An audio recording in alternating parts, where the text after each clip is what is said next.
ایک ہی کہتے ہیں کہ ہمارے خاندان میں اس طرح ہوتا ہے کہ جب کسی کا انتقال ہو جاتا ہے تو 40 دن گزرنے کے بعد خاندان والے اس میت کے ورثاء کی ایک دعوت کرتے ہیں۔ اس دعوت کی شرعی حیثیت کیا ہے اور اس میں شرکت کرنا کیا ہے؟ دیکھیں، ہم نے بارہا آپ کو سمجھایا کہ ہمارا مذہب اسلام مکمل رسومات کو ختم کرنے کے لیے نہیں آیا، بلکہ غلط رسومات کو مٹانے کے لیے، اور اگر کوئی ایسی رسم ہے جس میں غلط اور صحیح دونوں شامل ہے تو ان کی اصلاح کے لیے آیا ہے۔ لہٰذا اگر موت میت کے وقت میں کوئی ایسی چیزیں ہیں، شامل ہیں کہ جس میں مثال کے طور پہ غلط چیزیں بھی شامل کر لی گئیں اور اچھی چیزیں بھی ہیں، اچھی کو قائم رکھیں، غلط کو ختم کریں، اور اگر اچھی ہیں چاہے اس کا پہلے ثبوت نہیں ہے، اگر لوگوں کے درمیان رائج ہو گئی ہے تو اس کو اختیار کرنے میں بھی کوئی حرج نہیں ہے۔ یہ ایک اصول میں نے آپ کو بتایا۔ اب اس دعوت کا اگر 40 دن بعد گھر والوں کی دعوت کرتے ہیں اور اس کو فرض واجب سمجھ کر نہ کریں، لازم و ضروری سمجھ کے نہ کریں، جس کی علامت یہ ہے کہ مطالبہ کیا جائے بھئی کرو، کیوں نہیں کر رہے ہو، اور نہ کریں تو تنقید کا نشانہ بنایا جائے، تو اس کا مطلب ہے آپ نے اس کو مستحب سے واجب یا فرض کا سا درجہ دے دیا ہے۔ یہ اگر کوئی لازم ضروری اس طرح سمجھ کے نہیں کرتا، بس ٹھیک ہے ایک رسم ہے، ہمارے خاندان میں بھی 40 دن بعد ورثاء کو بلا کے کھانا کھلائیں گے، تو ویسے بھی وہ تو کھانا کھلاتے ہیں، اور اس میں 40 دن کی بھی تخصیص کو ضروری نہیں ہے، اس کو بھی لازم ضروری نہ سمجھیں کہ 40ویں دن ہی کھلایا جائے گا، 30ویں دن کھلا لیں، 32ویں دن کھلا لیں۔ تو اس طرح اگر کوئی لازم ضروری نہیں سمجھتا اور گھر میں ایک رسم قائم ہو گئی ہے تو کوئی حرج نہیں، لیکن لازم ضروری سمجھ کر کرے تو پھر گناہگار ہوں گے، پھر یہ بدعت میں چلی جائے گی اور پھر اس سے اجتناب کرنا لازم ہوگا۔ ایک ہی کہتے ہیں، اور اسی طریقے سے 6 مہینے تک اس خاندان میں یہ رسم ہوتی ہے کہ وہ ہر جمعرات جو میت والے گھر میں جاتے ہیں اور وہ ان کی دعوت کرتے ہیں۔ یہ بالکل بدعت قبیحہ ہوگی کہ اس طرح بوجھ بن جانا۔ ایک تو بیچارے پہلے ہی وہ کرائسس میں ہوتے ہیں، جب کوئی گھر کا سرپرست خاص طور پہ فوت ہو جاتا ہے تو مالی لحاظ سے بڑے مسائل پیدا ہوتے ہیں، اور اس میں یہ پہنچ جائیں ہر جمعرات کو کھانا کھانے کے لیے، یہ بالکل غلط ہے۔ یہ اس میں یقیناً بوجھ پڑے گا۔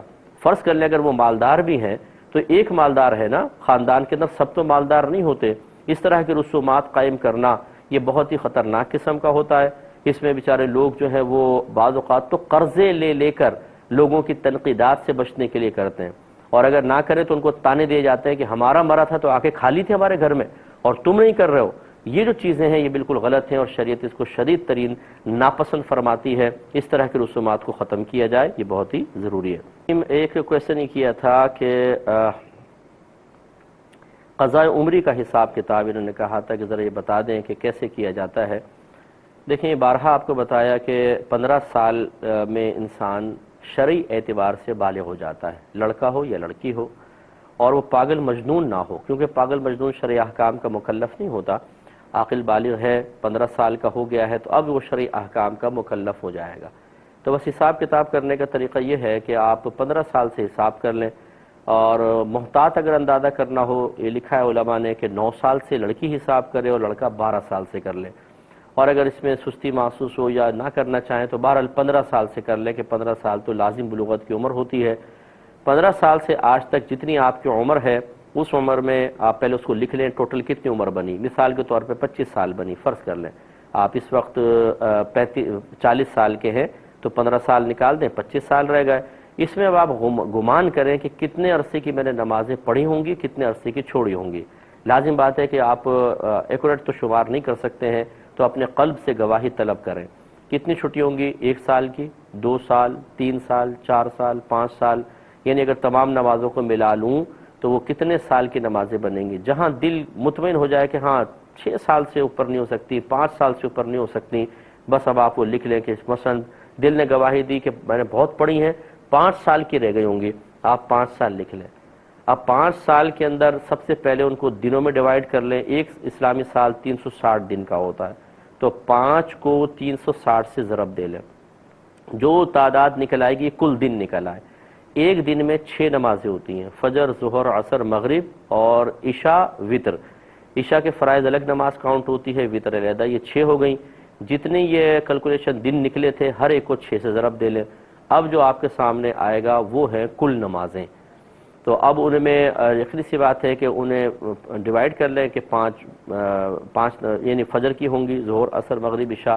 اب آپ آہستہ آہستہ ادا کرنا شروع کریں ایک دن میں ایک ساتھ ایک دن کی نماز پڑھ سکتے ہیں، جیسے ایک ہی ٹائم میں آپ فجر پڑھی، پہلے قضا، پھر ظہر، پھر عصر، مغرب، عشاء، اور اس کے پھر وہ جیسے اسکورنگ کے انڈے بناتے ہیں نا بچے، ویسے لکھ لیں اور کاٹتے جائیں. جب آپ کی تمام نمازیں کمپلیٹ ہو جائیں تو آپ بری ذمہ ہوں گے. اب یہ بعض اوقات لاکھوں میں نمازیں بن جاتی ہیں، ہزاروں کے اندر بن جاتی ہیں، گھبرانے کی ضرورت نہیں.